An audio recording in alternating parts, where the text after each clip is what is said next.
Assalamualaikum warahmatullahi wabarakatuh. Perkenalkan, nama saya Nurdiana dengan NIM 1930111060.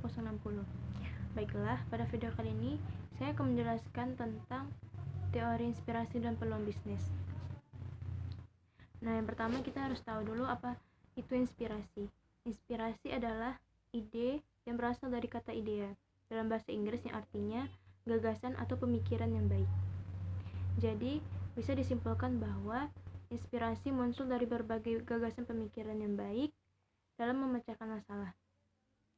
Selanjutnya, inspirasi dari mana timbulnya?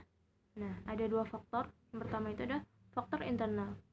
Yang mencakup dalam faktor internal ini ada yang pertama itu ada pengetahuan yang ia miliki, kemudian pengalaman dari individu itu sendiri, kemudian pengalaman saat melihat orang menyelesaikan masalahnya, kemudian intuisi yang merupakan pemikiran yang tercetus dari individu itu sendiri.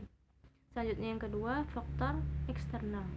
Nah, dalam faktor eksternal ini, faktor yang mempengaruhinya adalah masalah yang ia hadapi dan terus-menerus menghantuinya dan belum terpecahkan. Kemudian kesulitan yang ia hadapi sehari-hari. Kemudian kebutuhan yang belum terpenuhi baik bagi dirinya maupun bagi orang lain. Kemudian pemikiran yang besar untuk menciptakan sesuatu yang baru. Nah, selanjutnya adalah indikasi peluang bisnis. Dalam mencari maupun membuat peluang, usaha kita tidak perlu harus membuat peluang usaha yang terlalu muluk-muluk. Cukup sederhana saja tetapi prospeknya bagus. Caranya, dengan mengevaluasi lingkungan yang ada di sekeliling kita, salah satu alat untuk mengukur peluang usaha atau semua hal yang tidak mungkin dilakukan oleh usahawan sebagai penilaian awal peluang usaha dan pemberian informasi penting, yaitu menggunakan analisis terhadap kelemahan, kekuatan. Seperti itulah. Nah, kemudian dari mana seharusnya memulai menemukan peluang bisnis?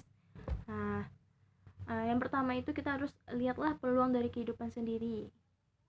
Yang kedua, mencari tahu kebutuhan masyarakat sekitar. Yang ketiga, terus mengembangkan pengetahuan tentang apa yang sedang trending saat ini. Kemudian, memulai dari hobi. Kemudian, bekerja sama dengan bisnis lainnya. Lalu, cobalah sesuatu yang baru dan jangan sampai meniru hal-hal yang tidak baik. Nah, selanjutnya adalah analisa peluang sebelum dijadikan bisnis. Nah, analisa peluang usaha sangat berguna untuk menyusun strategi perusahaan, penjualan hingga membuat ide bisnis baru. Oleh karena itu, sebaiknya kita harus menganalisa peluang bisnis yang akan kita jalankan. Pasalnya, sebuah bisnis selalu mempunyai tujuan tertentu yang akan dicapai. Selanjutnya adalah analisa peluang sebelum dijadikan bisnis. Yang pertama itu kita harus mengidentifikasi peluang dan persaingan. Yang kedua, mengenal pasar lebih jauh. Yang ketiga, modal untuk mengembangkan usaha. 4, kemampuan produksi. Yang kelima, merancang bisnis.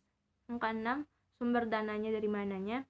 Yang ketujuh, menyelaraskan persepsi di antara pemilik saham. Nah, yang terakhir, menentukan karakter bisnis Anda. Cara menentukan karakter bisnis yang akan kita bangun adalah dilihat dari kepribadian kita.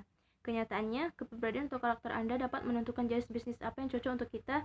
Kita harus tahu karakter yang ada pada diri kita, seperti apakah kita seorang yang kreatif, atau pendiam, atau mudah bergaul, atau seorang pemikir. Ya, sekian penjelasan dari saya. Assalamualaikum warahmatullahi wabarakatuh.